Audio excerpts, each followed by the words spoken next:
Kendra, and I'm going to be your nurse today, and I'm going to be performing a pediatric assessment. I'm going to go ahead and wash my hands and pull the curtain for privacy. Okay, Mom, can you just tell me the patient's name and their date of birth? It is April 7th, 2016. She is 4 years old and her name is Molly. Okay, I'm going to go ahead and check the patient's wristband and the mother's to make sure they match up. Next, I'm going to go ahead and raise the head of the bed to a comfortable position for me. Okay, I'm going to go ahead and get my patient. During this pediatric assessment, I'm just going to be looking for growth symmetry and make sure the patient is growing appropriately. Now I'm just going to be checking overall hygiene, make sure the nails are in good shape, and checking the oral hygiene. And when I'm talking with the patient, I'm just going to be assessing their mood, make sure they keep good eye contact. And while I'm doing this, I can go ahead and check for a level of consciousness. Now I'm going to start off with the head. I'm going to make sure it's clean, the hair distribution's good, there's no lesions on the head.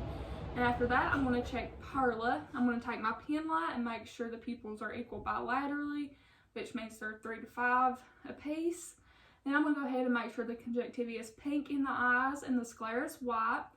And I'm going to go ahead and move down to the nose, make sure there's no discharge. The nares are patent, which is good.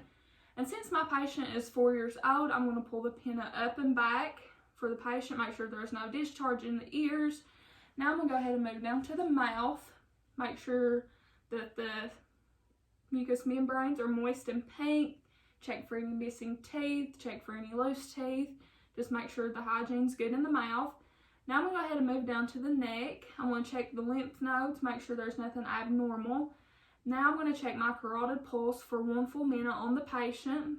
Make sure there's nothing abnormal about it. I'm going to do it bilaterally, make sure to not do the carotid on both sides at once. Now I'm going to move down to the chest, make sure the rise and fall of the chest is equal. Check for anything abnormal about it, and I'm going to go ahead and check the skin turgor in the clavicle of the patient. Now I'm going to move down to the stomach, make sure the stomach's flat and non-distended. Make sure there's nothing abnormal about the stomach. Now I'm going to go ahead and assess the pulses, make sure the heart's good, the lungs, make sure the rise and fall of the chest, and I'm going to listen to the bowel sounds for 1 full minute. Then I'm going to go back and do respirations and check those for 1 full minute, and then I'm going to listen to the lungs, make sure there's no sign of dyspnea or flaring, anything like that. Now I'm going to ask the patient about a cough, but the patient's 4 years old, so he may not remember, so I'm going to ask the mother, when's the last time the patient had a cough? She hasn't had a cough. Okay, the patient has not had a cough. Now I'm going to move down to the abdomen. I'm going to palpate the abdomen, make sure it's soft and firm.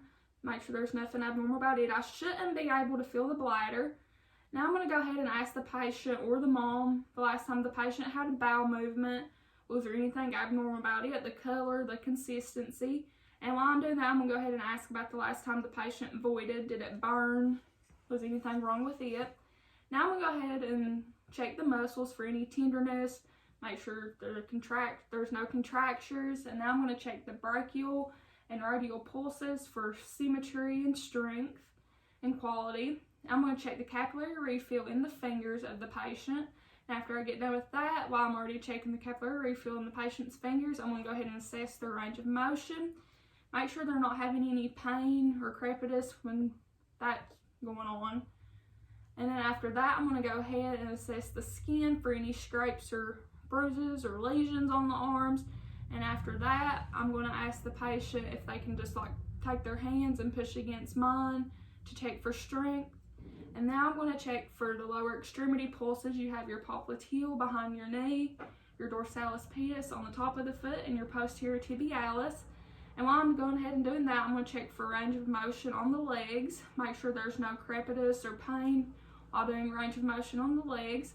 And after that, I'm just going to get a good general neurostatus on the patient, ask them their name, their birth date, maybe ask them when their last meal was, what they had, if they remember if they had lunch, dinner, or breakfast.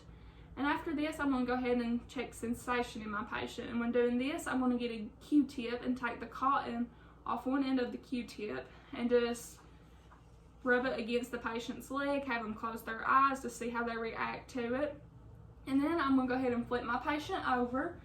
I'm going to check the spine for any lesions or hair distribution. I'm also going to check the spine for alignment. And while I'm down here, I'm going to go ahead and recheck the lung sounds on the back of the patient, make sure there's nothing abnormal about it. Then I'm going to go ahead and check the external genitalia of the patient, make sure there's nothing abnormal. And then I'm going to flip my patient back over and check the genitalia at the front of the patient. Maybe ask the patient if they've seen any abnormalities, or ask the mom if she's seen any abnormalities within the patient's genitalia within the last few weeks. And then after that, my assessment's pretty much over. I'm going to put the patient back into bed, ask the mom or the patient if they have any questions. And if they don't, that means my assessment's over, and I'm going to go ahead and wash my hands and go back to the nurse's station and document and make sure that the bed's in lowest position, the call light's in place, and the side rails are up.